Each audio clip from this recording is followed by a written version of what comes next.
प्रिय दोस्तों, नमस्कार। मैं सुभाष चंद्र गौड़।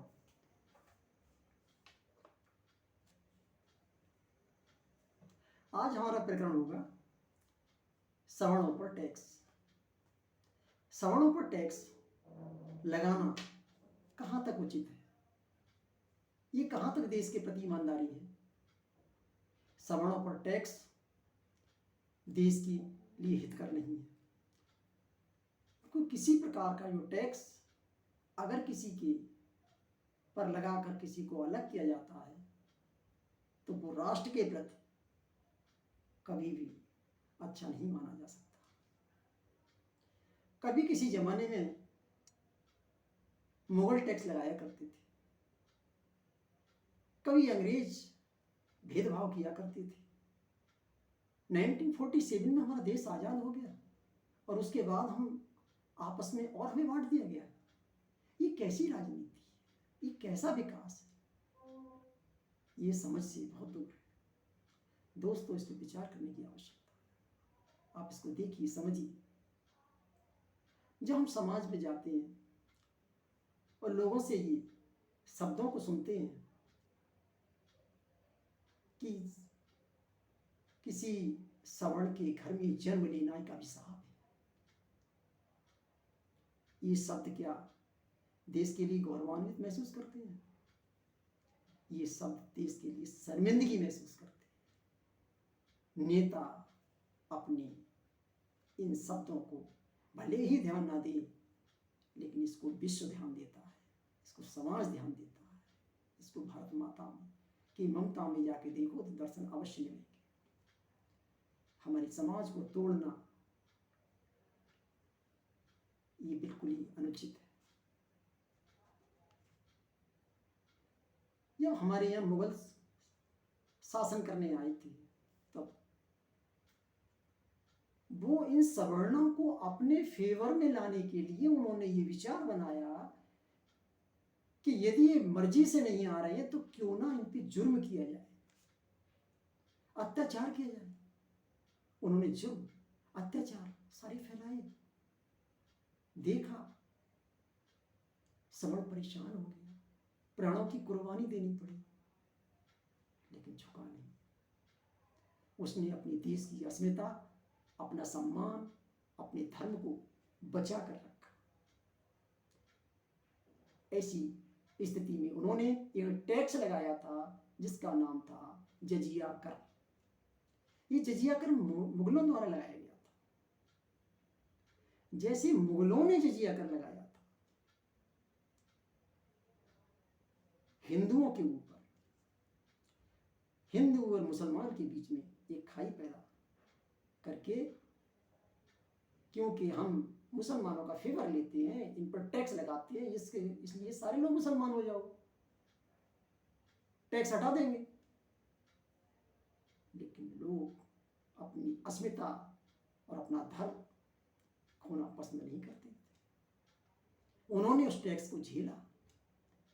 जब 1947 में देश हमारा आजाद हो गया, इसके बाद देश के नेताओं ने एक ऐसी पोजीशन पकड़ ली जो अंग्रेजों को भी खिलाफ, अंग्रेजों से भी ज्यादा आगे निकल गए। अंग्रेजों ने भी सवर्णों के आधार पर राजनीति को किया और हमारे समाज को दो वर्गों में बांटा, रईस और गरीब। लेकिन हमारे देश के नेता और आगे निकल गए। इन्होंने हमारे समाज को कई वर्गों में बांट दिया और कई वर्गों में बांटकर भेदभाव किया, पक्षपात किया और पक्षपात करके सत्ता लेने का एक जरिया बना दिया। इससे हुआ क्या? इससे ये हुआ कि जो देश का, समाज का जो इंजन है उसे पीछे हटा दिया और देश की उस रेल, समाज रूपी उस रेल के डिब्बे आगे करके, इंजन पीछे करके और खड़ी कर दी। क्या वो रेल, समाज की रेल, देश के विकास की रेल कभी चल सकती है? कभी नहीं चल सकती। इसका मतलब है देश की प्रगति को रोक दिया और समाज में विखंडन फैला दिया इस रिजर्वेशन के माध्यम से, जो कि गलत है। इन्होंने क्या किया? कैसे टैक्स लगाया? उस टैक्स के आप तरीके देखिए। सबसे पहला टैक्स डायरेक्ट, कुछ डायरेक्ट है कुछ इनडायरेक्ट है। इनडायरेक्ट कुछ सुविधाओं को वंचित करने से है, डायरेक्ट कुछ कैश को जमा करने से, अतिरिक्त फीस लेने से। जैसे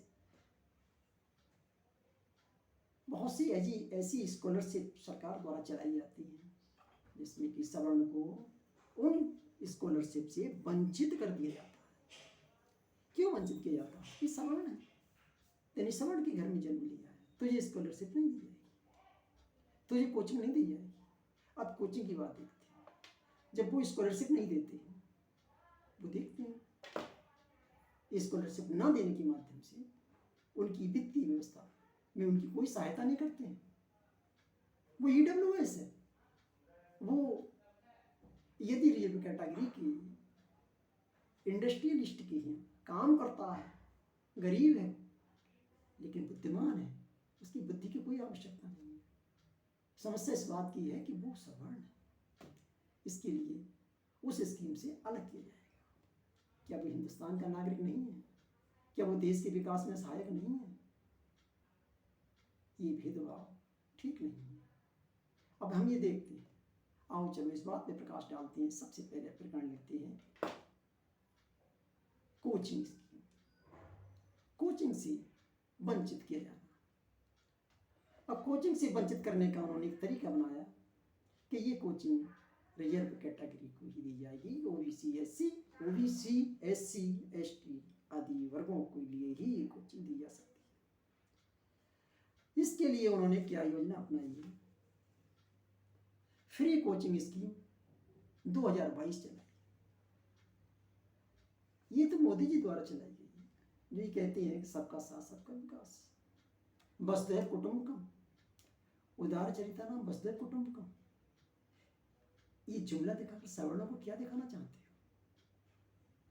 मोदी जी आप हमारे प्रधानमंत्री, हमने लड़ाई लड़ी, हमने आपको वोट दिया, सपोर्ट किया है, और आज नहीं, ये दिल की सच्चाई कह रहा हूं, मैं इतना बड़ा हो गया, हमेशा इस बीजेपी को सपोर्ट करता रहा, गांव में भी लड़ाई लड़ी, क्षेत्र में भी लड़ाई लड़ी, और हमेशा सपोर्ट में रहे, और यहाँ तक ट्रेन में मान अपमान की भी नौबत आई, उसको भी झेला।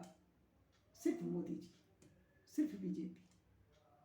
लेकिन जब ये बीजेपी आई, इस बीजेपी ने सवर्ण के लिए क्या किया? क्या यही आशा थी? अटल जी आए थे, अटल जी के पास बहुमत नहीं था, फिर इंतजार किया कि हमारा ऐसा प्रधानमंत्री आएगा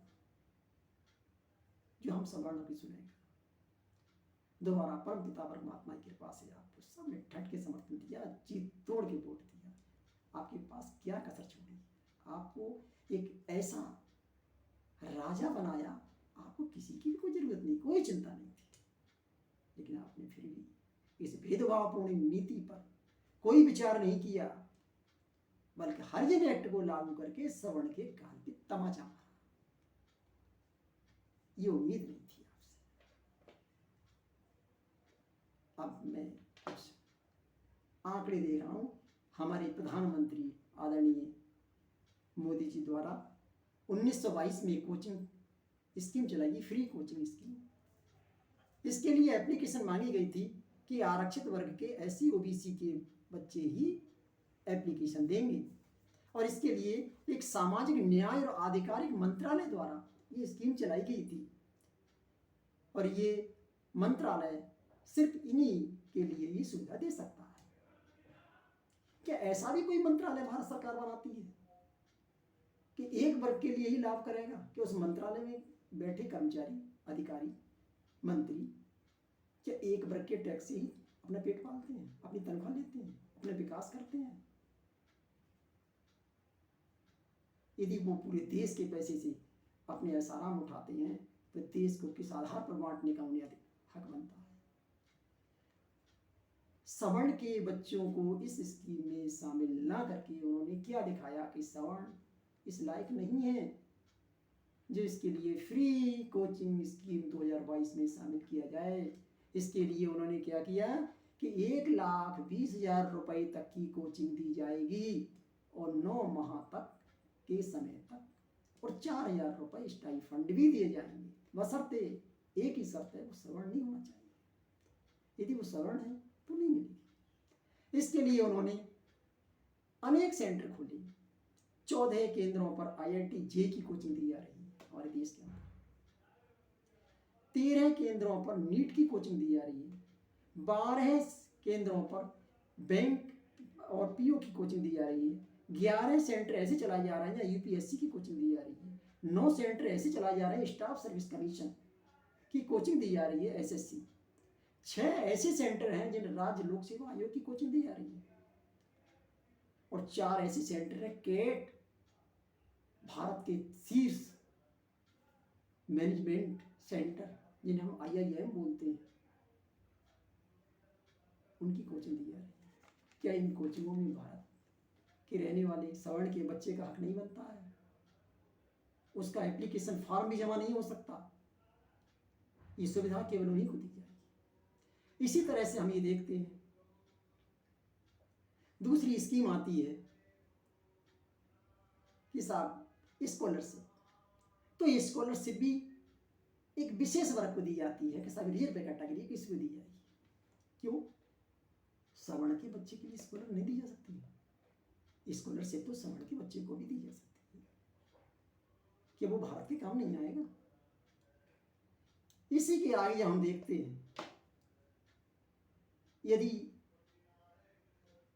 सवर्ण का स्टूडेंट कहीं नौकरी के लिए जाता है तो सबसे पहले वो क्या करता है? फॉर्म भरता है, आवेदन पत्र देता है। ऐसी अनेकों जगह हैं जहां आवेदन पत्र दिए जाते हैं। तो इसके लिए हम एक एग्जाम्पल से समझ लेते हैं।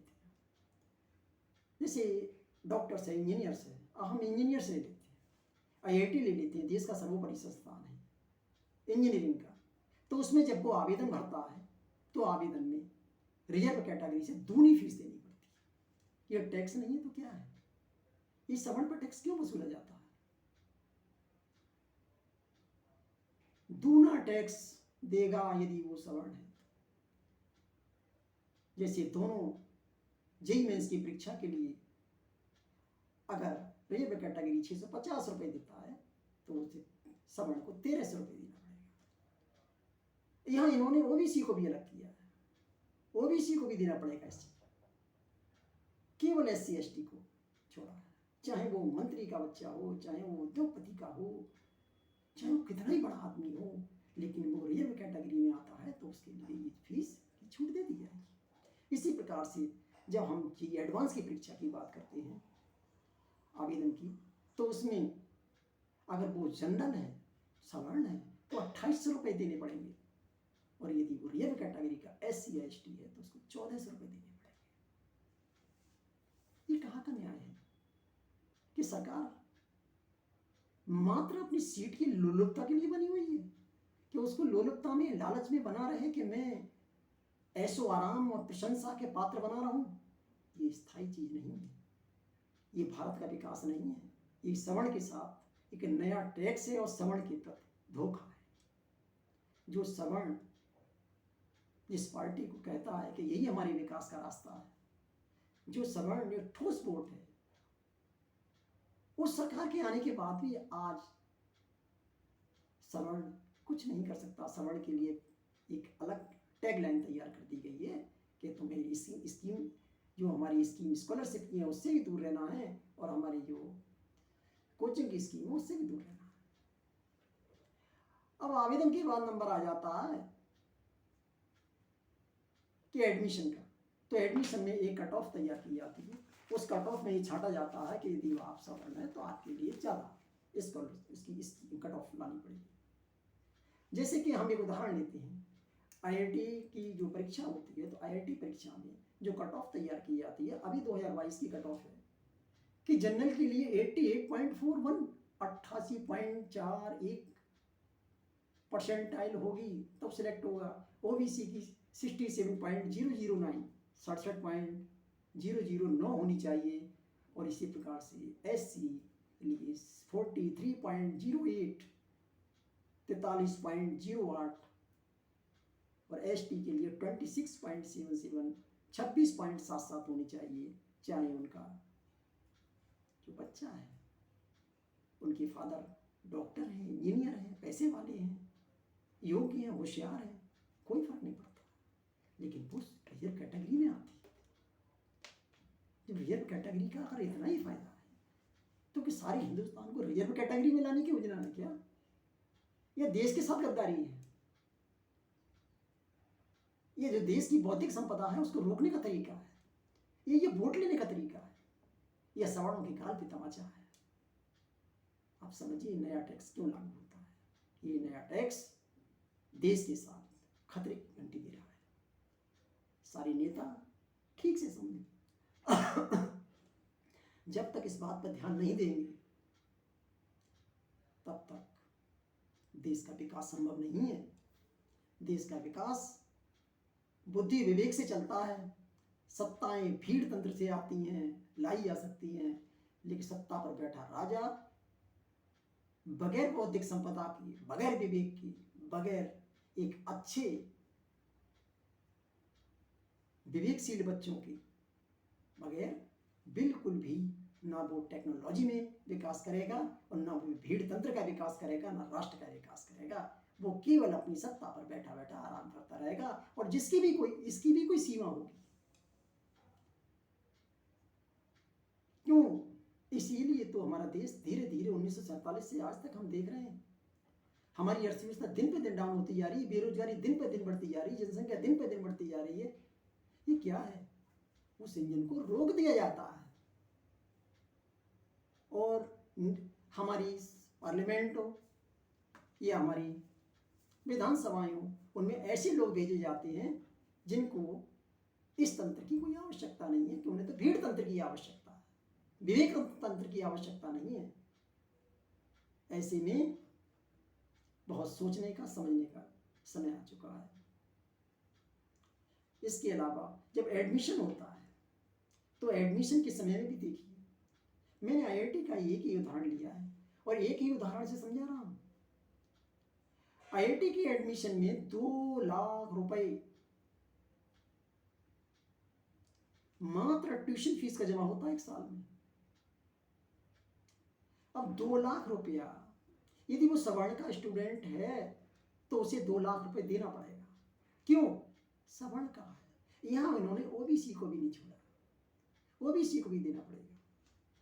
लेकिन यदि आप किसी मिनिस्टर के बच्चे हो, चाहे आप किसी बड़े पैसे वाले के बच्चे हो, बशर्ते आप SC ST के अंतर्गत आते हो, रिजर्व कैटेगरी के अंतर्गत आते हो, तो आपको 8 लाख रुपए की छूट दी जाएगी 4 साल के अंदर।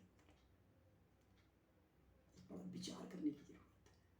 वो आदमी जो सवर्ण है और उस व्यक्ति के घर में नौकरी करता है, वो उसकी फैक्ट्री में, इंडस्ट्री में, वो 8 लाख रुपए देगा। ये जुर्माना नहीं है उसके पास, ये टैक्स नहीं है सवर्ण होने का। और वो जो इंडस्ट्रियलिस्ट है जो कि 100 बच्चों को पढ़ा सकता है, इतना पैसे वाला है, उसके लिए वो 8 लाख रुपए छूट दे दी जाएगी, उसके लिए एक रेवड़ी बांट दी जाएगी। ये देश को, समाज को अलग करने का तरीका है और उस भीड़ तंत्र को खुश करके, प्रसन्न करके, उसे वोटों के लालच में अपने पीछे चलाकर सत्ता पर जाने का रास्ता है। ये देश के साथ गद्दारी है, ये समाज के साथ गद्दारी है। हम सबको चाहिए, हम सारे लोग इकट्ठे हों और इकट्ठे होकर ही हम इस काम को कर सकते हैं कि जो रिजर्वेशन के माध्यम से हमको तोड़ा जाता है, उस रिजर्वेशन से हमारे समाज को कोई लाभ होने वाला नहीं है और न लाभ हुआ है। कुछ लोगों को छोटे पदों पे पहुंचा दिया गया है, लेकिन बड़े पदों पे आज भी पोजीशन ऐसी नहीं है। उन्हीं के पक्ष के लोग बैठा ले जाते हैं जो सत्ताएं चाहती हैं। इसके अलावा एडमिशन के अलावा, शिक्षा के क्षेत्र के अलावा हम ये देखते हैं डेवलपमेंट राशि। मैं गांव में बैठा था तो ये सुनने को मिला था कि साहब इस गांव के लिए पैसा कमाएगा विकास के लिए, इस गांव को ज़्यादा आएगा। क्यों? गांव ने क्या बिगाड़ा है? बोले साहब गांव ने ये बिगाड़ा है कि इस गांव में जनरल कास्ट रहती है और इसमें रिजर्व कैटेगरी के लोग रहते हैं। जहाँ रिजर्व कैटेगरी के लोग रहते हैं वहाँ डेवलपमेंट राशि पर मैन के हिसाब से, प्रति व्यक्ति के हिसाब से अधिक दी जाती है, उनका विकास करना है। और जहाँ जनरल कास्ट जितनी ज़्यादा रहती है उतनी विकास राशि उस गाँव को कम दी जाती है। क्योंकि उनको विकास की आवश्यकता नहीं है, वो सवर्ण है। ये देखिए देश के कैसा बड़ा दुर्भाग्य है कि देश की सत्ताएं ऐसे लोगों के हाथ में दी जा रही हैं और अब तक दी गई हैं जिन्होंने देश को तोड़ने के अलावा जोड़ने की नहीं सोची। इसके अतिरिक्त हमें सबसे बड़ा कष्ट उसी समय होता है जब हम देखते हैं किसी मंत्री के घर में फैक्ट्री में काम करने वाले को टैक्स देना पड़ता है, फीस के रूप में हो, चाहे स्कॉलरशिप के वंचित के हिसाब से आप इनडायरेक्टली हो या स्कीम से हिसाब से हो, इसकी कोचिंग के हिसाब से हो या स्कॉलरशिप के माध्यम से हो, सुविधाओं से वंचित किया जाता है, और चाहे फीस के माध्यम से हो उसको टैक्स लिया जाता है। ये देश के हित में नहीं है। मेरा हाथ जोड़ के सबसे ये निवेदन है, हम सब इकट्ठे हों। सरकार का जो रिजर्वेशन का तरीका है वो किसी वर्ग के उत्थान के लिए नहीं है। अगर किसी घर में 4 बेटे हैं और 4 में यदि कोई मूर्ख लड़का हो, सबसे बेकार हो, यदि हम उसको बैठा लें तो क्या हमारा घर चल जाएगा? नहीं। यही कारण है हम अपने घर में 4 बेटों में से उसको बैठाते हैं जो हमारा बेटा सबसे अच्छा है। वो हमारे 3 बच्चे हैं। मूर्ख का मतलब हम ये नहीं कह रहे हैं, मूर्ख का मतलब हम उसे कंपेयर कर रहे हैं समझदारी से। कम समझदार, अधिक समझदार, तो वो कम समझदार है, उनको भी उनका भी बेड़ा पार हो जाएगा, वो घर तरक्की कर जाएगा। हमारे देश की सत्ता पर बैठे हुए लोग हमारे देश को समर्पित नहीं हैं। यदि वो समर्पित हैं तो वे देश को अपने घर के आधार पर सोचकर देश क्यों नहीं चलाते हैं? वो अपने ऐसो आराम के लिए, अपनी मौज मस्ती के लिए अपनी सीटों पर बैठ के आराम करते हैं। कभी देखा है कि समाज को तोड़ने से कितनी तकलीफ होती है? कितने गरीब आदमी, गरीब बच्चा रह जाता है, पढ़ नहीं पाता, पैसा नहीं होता है। इस अभाव में वो क्या करे? इसलिए इस नीति को बदलना चाहिए। मैं अपनी सत्ता से, अपने आदरणीय मोदी जी से यही प्रार्थना करता हूँ कि भगवान आपको सद्बुद्धि दे और इस देश को आप प्रधानमंत्री से छोड़ने से पहले एक बार इस समाज को रिजर्वेशन रूपी नासूर से मुक्त कर सारे समाज को एक कर दे, ताकि मेरे देश की प्रगति, तरक्की, मिसाइल टेक्नोलॉजी, तकनीकी सभी आगे बढ़े। नमस्कार।